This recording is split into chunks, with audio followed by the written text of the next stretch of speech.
UTL solar, solar लावणार आणि सबसिडीही मिळवून देणार। हरियाणा आणि जम्मू काश्मीर राज्याच्या विधानसभांमध्ये कुणाचा झेंडा फडकणार, पुढच्या काही तासात चित्र स्पष्ट होणार। TV9 मराठीवर निकालाचं अचूक आणि वेगवान कव्हरेज। हरियाणात भाजपची हॅट्रिक की काँग्रेसचं कमबॅक, जम्मू काश्मीरच्या खोऱ्यात कुणाचा आवाज घुमणार। लोकसभा निकालानंतरच्या पहिल्याच विधानसभा निकालाकडे साऱ्या देशाचं लक्ष। येत्या काळात मला मदत करा, बारामतीचा चेहरा मोहरा बदलण्याचं काम मी करणार, अजित पवार यांचे निवडणूक लढवण्याचे संकेत। इंदापुरात भाजपला धक्का, हर्षवर्धन पाटलांचा शरद पवारांच्या राष्ट्रवादीत पक्षप्रवेश, शरद पवारांकडून हर्षवर्धन पाटलांची उमेदवारी जाहीर। इंदापुरात हर्षवर्धन पाटलांच्या उमेदवारी विरोधात पवारांचे स्थानिक नेते मैदानात, प्रवीण माने, अप्पासाहेब जगदाळे, भरत चव्हाणांची नाराजी, 11 ऑक्टोबरला मेळावा घेऊन निर्णय जाहीर करणार। सुप्रिया सुळेंच्या विजयात आमचा अदृश्य सहभाग, पक्षप्रवेशानंतर बारामती लोकसभा निकालावरून हर्षवर्धन पाटलांची कबुली। समोरच्यांना 40 जागा भरायच्या आहेत म्हणून ते लोक घेत आहेत, जागा वाटपानंतर आपल्याकडेही अनेक जण येतील, पवार गटातील इन्कमिंगवर अजितदादांची प्रतिक्रिया। 14 तारखेला फलटणमध्ये जाणार, शरद पवारांचं सूचक वक्तव्य, पवारांच्या वक्तव्यानं रामराजे निंबाळकरांच्या पक्षप्रवेशाचे संकेत। रामराजे नाईक निंबाळकरांनी मुंबईला येण्याबाबत फोनवर सांगितलं, उद्या रामराजेंसोबत मी चर्चा करणार, उपमुख्यमंत्री अजित पवारांची माहिती। नरहरी झिरवाळांचा मुलगा गोकुळ झिरवाळ शरद पवारांच्या भेटीला दिंडोरी विधानसभा मतदारसंघातून इच्छुक, तर गोकुळ कुठेही जाणार नाही, अजून शर्यत लागायची, नरहरी झिरवाळांचं स्पष्टीकरण। पारनेरमध्ये साहेब देतील तो उमेदवार निवडून आणणार, राणी लंके विधानसभा निवडणूक लढणार का, या प्रश्नावर खासदार निलेश लंकेंचं उत्तर।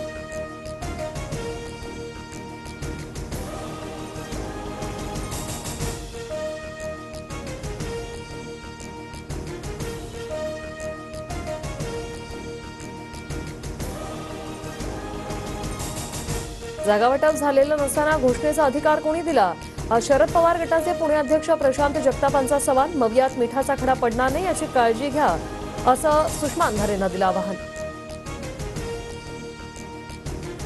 महाविकास आघाडी सरकारचा कार्यक्रम केला, देवाभाऊ जो बोलता है वो करता है और जो नहीं बोलता वो डेफिनेटली करता है, सोलापुरातील सभेत फडणवीसांची डायलॉगबाजी। एक लक्षात ठेवा, देवाभाऊ जो बोलता है वो करता है और जो नहीं बोलता वो डेफिनेटली करता है। मुख्यमंत्री शिंदेंचं आव्हान आदित्य ठाकरेंनी स्वीकारलं, मवियानं 2.5 वर्षात केलेलं काम दाखवावं, शिंदेंनी दिलं होतं आव्हान। जालन्यात काँग्रेसमधील इच्छुक उमेदवारांच्या मुलाखती सुरू असताना राडा, 2 गटात जोरदार घोषणाबाजी, तिकिटाच्या मायांचे समर्थक आमने सामने। तासगाव रिंग रोडच्या श्रेयवादावरून आजी माजी खासदार भिडले, विशाल पाटील आणि संजय काका पाटील यांच्यात व्यासपीठावरच वादावादी। तासगाव आणि कवठे महाकाळ तालुक्यात मोगलाई लागली नाही, येत्या काही काळात आम्ही दाखवून देऊ, रोहित पाटलांकडून संजय काका पाटलांना खुलं आव्हान। माझ्या भाषणादरम्यान अडथळे आणण्याचा प्रयत्न झाला, त्याला जशास तसं वागण्याची आमची भूमिका, सांगलीतील राड्यावर संजय काका पाटलांची प्रतिक्रिया। रत्नागिरी वक्फ बोर्ड कार्यालयात सकल हिंदू समाजाचा विरोध, उद्घाटन कार्यक्रमाआधी सकल हिंदू समाज आणि भाजपच्या कार्यकर्त्यांनी पालकमंत्री उदय सामंतांना दाखवले काळे झेंडे। महाराष्ट्राची सर्कस झाली, कोणी विदूषके चाळे करतंय, कोणी मंत्रालयात जाळ्यांवर उड्या मारतंय, आदिवासी नेत्यांच्या मंत्रालयातील आंदोलनावरून राज ठाकरेंची टीका। जाळीवर उडी मारणाऱ्यांना कोणी सर्कस म्हणो किंवा तमाशा, पण माझ्या आदिवासी बांधवांना न्याय मिळाला, नरहरी झिरवाळांचा राज ठाकरेंवर पलटवार। UTL सोलार, सोलार लावणार आणि सबसिडीही मिळवून देणार।